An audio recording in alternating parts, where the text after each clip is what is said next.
Good morning বন্ধুরা।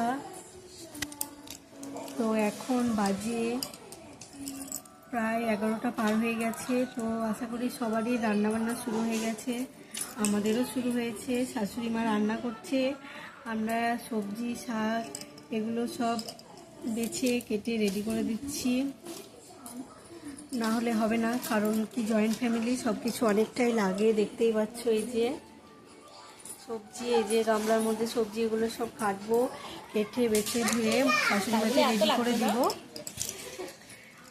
দিয়ে তখন শাশুড়ি মা রান্না করবে, আমরা তখন স্নান করতে যাব। তো ব্লগ ভিডিও করি না, তো আজকে একটু চেষ্টা, যদি কারো ভালো লাগে অবশ্যই কমেন্ট করবে। আমি ছোটো ছোটো ব্লগ ভিডিও করে তোমাদের সঙ্গে শেয়ার করব। তো টাটা, এখন কাজ করি। দেখতেই পাচ্ছ অনেক কাজ, এগুলো সব করতে হবে সময়ের মধ্যে, না হলে হবে না। তো টাটা সবাইকে।